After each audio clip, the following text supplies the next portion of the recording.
Hello everyone, আসসালামু আলাইকুম। প্রিয়া কফিল চ্যানেলে আপনাদের সবাইকে আবারও ওয়েলকাম জানাচ্ছি নতুন একটা রেসিপি নিয়ে।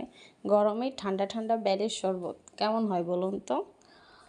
তাই আজকে আমি আপনাদের জন্য নিয়ে আসলাম কিভাবে আমি বাসায় বেলের শরবত তৈরি করি। আমি কিভাবে তৈরি করি সেটাই শেয়ার করলাম আপনাদের সাথে। তো চলুন তাহলে দেখে আসি। প্রথমে নিয়ে নিচ্ছি একটা বেলটাকে ভেঙে এটার ভিতরের অংশটা বের করে নিব। তো দেখতেই পাচ্ছেন আমার ভেতরের অংশটা বের করে নেওয়া হয়ে গেছে। এরপরে ভেতরে যে বিচিগুলো থাকে ছোট ছোট বিচিগুলো বের করে নিতে হবে, না হলে কিন্তু বিচি সহ ব্লেন্ড করলে শরবতটা তিতা লাগবে, খেতে ভালো লাগবে না। তাই বিচিটা আমি বের করে নিচ্ছি। অনেকেই এটা একটা স্ট্রেনারের সাহায্যে ছেঁকে নেয়, সেটাও আপনারা চাইলে করতে পারেন। তা আমি আর ঝামেলায় গেলাম না, কারণ আপনারা সবাই জানেন আমি সব সময় ঝামেলাহীন আর ঝটপট রেসিপি তৈরি করি। তো এরপরে এখানে ব্লেন্ডারে দিয়ে দিলাম আমি কয়েকটা আইস কিউব। এরপরে বেলের ভিতরের অংশটা, স্বাদ মতো লবণ দিয়ে দিচ্ছি, চিনি আপনাদের টেস্ট অনুযায়ী আপনারা অ্যাড করবেন। তো এরপরে দিয়ে দিচ্ছি একটু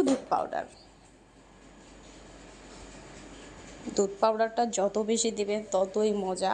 ট্রাস্ট মি, আমি একদম চায়ের চামচে ভর্তি করে করে আমি 2 চামচ দুধ পাউডার দিয়েছি। তো এরপরে দিয়ে দিব একটু পানি। আমি আজকে বেলের শরবতটা পাতলা করব না, কারণ আমি পাতলা খেতে পছন্দ করি না, একটু স্মুদি টাইপ হবে আমার বেলের শরবতটা। তাই আমি পরিমাণে পানিটা কমই দিলাম, আপনারা কম বেশি নিতে পারেন আপনাদের পরিমাণ মতো।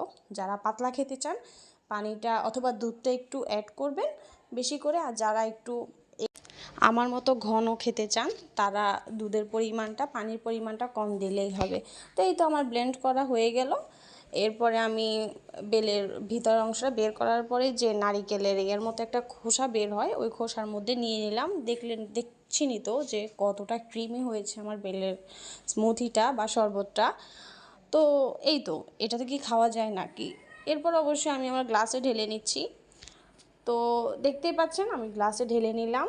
এরকম নিত্য নতুন ঝামেলাহীন ঝটপট রেসিপি পাওয়ার জন্য অবশ্যই আমার চ্যানেলটা সাবস্ক্রাইব করতে হবে আর পেজটাতে ফলো দিয়ে রাখতে হবে। Thank you for watching. Allah হাফেজ।